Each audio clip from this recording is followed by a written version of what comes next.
नमस्कार दोस्तों, हमारे YouTube चैनल में आपका स्वागत है। आज हम आपके लिए श्री विष्णु पुराण के तीसरे अंश का 12वां अध्याय लाए हैं, जहां बात करेंगे ग्रह संबंधी सदाचार की। तो चलिए भगवान विष्णु का नाम लेकर शुरू करते हैं इस अध्याय को। और वो बोले, गृहस्थ पुरुष को नित्य प्रति देवता, गौ, ब्राह्मण, सिद्धगण, वयोवृद्ध और आचार्य की पूजा करनी चाहिए और दोनों समय संध्या वंदन तथा अग्निहोत्र आदि कर्म करने चाहिए। गृहस्थ पुरुष सदा ही संयम पूर्वक रहकर बिना कहीं से कटे हुए 2 वस्त्र, उत्तम औषधियाँ और गारूड़ यानी मरकट आदि विष नष्ट करने वाला रत्न धारण करे। वह केशों को स्वच्छ और चिकना रखे तथा सर्वदा सुगंध युक्त होकर सुंदर वेश और मनोहर श्वेत पुष्प धारण करे। किसी का थोड़ा सा भी धन हरण ना करे और थोड़ा सा भी अप्रिय भाषण ना करे। जो मिथ्या हो ऐसा प्रिय वचन भी कभी ना बोले और जो कभी दूसरों को दोषी कहलाए वह भी ऐसा ना कहे। दूसरों की स्त्री अथवा दूसरों के साथ बैर करने में कभी रुचि ना रखे।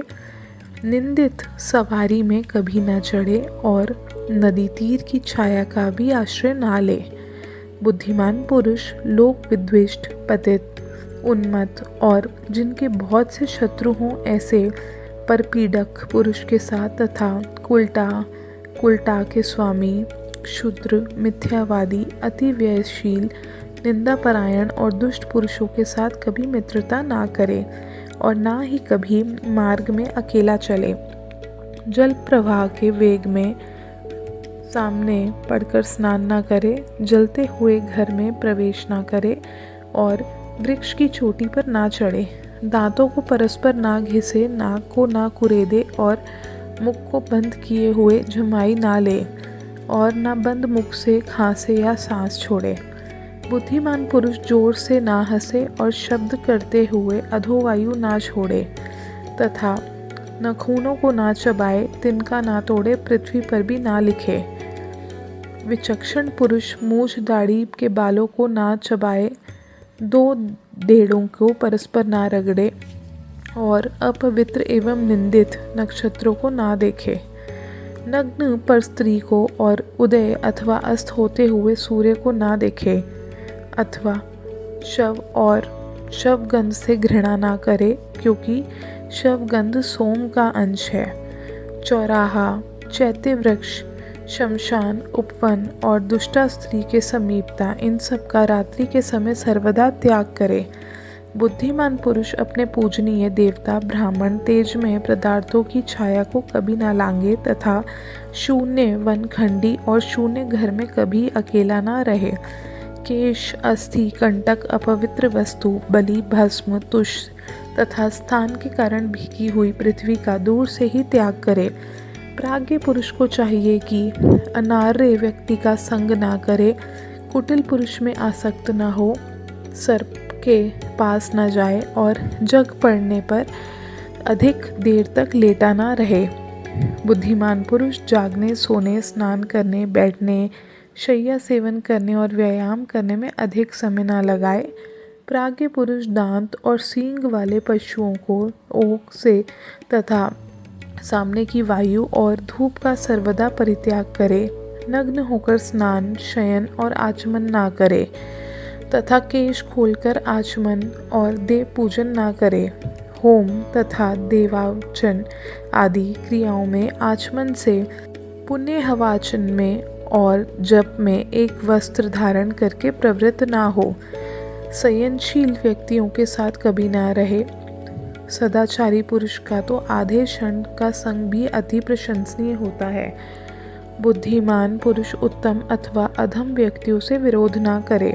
विवाह और विवाद सदा समान व्यक्तियों से ही होना चाहिए।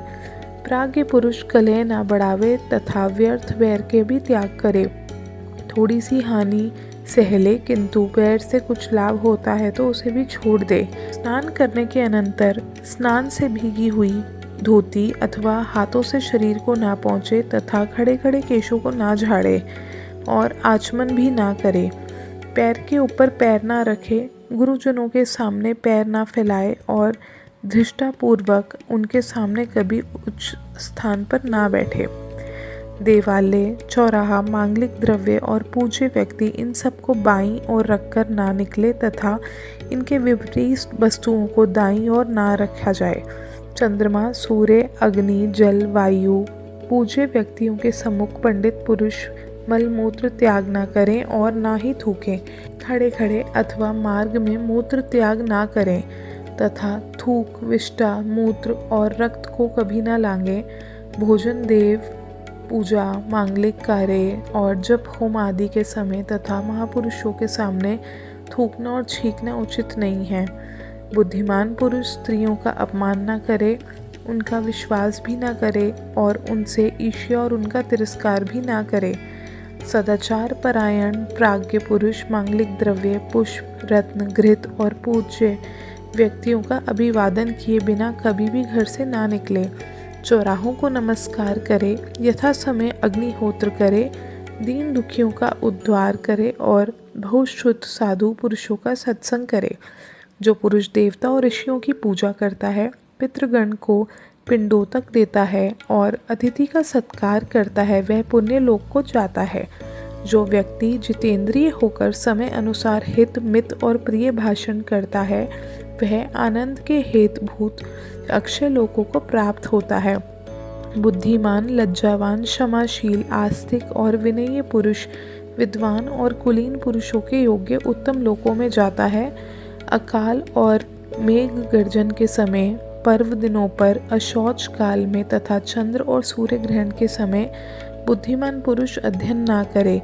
जो व्यक्ति क्रोधित को शांत करता है, सबका बंधु है, मत्सर शून्य है, भयभीत को सांत्वना देने वाला और साधु स्वभाव का है, उसके लिए स्वर्ग तो बहुत छोटा फल है।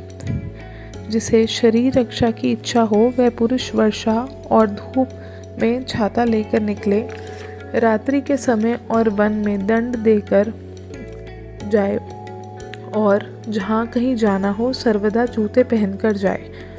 बुद्धिमान पुरुष को ऊपर की ओर, इधर उधर अथवा दूर के पदार्थों को देखते हुए नहीं चलना चाहिए, केवल 4 हाथ पृथ्वी को देखता हुआ चले। जो जितेंद्रिय दोष के समस्त हेतुओं को त्याग देता है, उसके धर्म, अर्थ, काम की थोड़ी सी भी हानि नहीं होती। जो विद्या, विनय संपन्न, सदाचारी पुरुष पापी के प्रति पाप में व्यवहार नहीं करता, कुटिल पुरुषों से प्रिय भाषण करता है तथा जिसका अंतःकरण मैत्री से द्रवीभूत रहता है, मुक्ति उसकी मुट्ठी में रहती है। जो वीतराग महापुरुष कभी काम, क्रोध और लोभादि के वशीभूत नहीं होता, सर्वदा सदाचार में स्थित रहता है, उसके प्रभाव से ही पृथ्वी टिकी हुई है। अतः प्राज्ञ पुरुष को वही सत्य कहना चाहिए जो दूसरों की प्रशंसा का कारण हो। यदि किसी सत्य वाक्य के कहने से दूसरों को दुख हो तो मौन रहें। यदि प्रिय वाक्य को भी अहितकर समझें तो उसे ना कहें। उस अवस्था में तो हितकर वाक्य ही कहना चाहिए, भले ही वह अत्यंत अप्रिय क्यों ना हो। जो कार्य इहलोक और परलोक में प्राणियों के हित का साधक हो, मतिमान पुरुष मन, वचन और कर्म से उसी का आचरण करे। यहाँ पर श्री विष्णु पुराण के 3रे अंश का 12वां अध्याय समाप्त होता है। अगले यानी 13वें अध्याय में हम आभ्युदयिक श्राद्ध, प्रेत कर्म और श्राद्ध आदि का विचार करेंगे। धन्यवाद।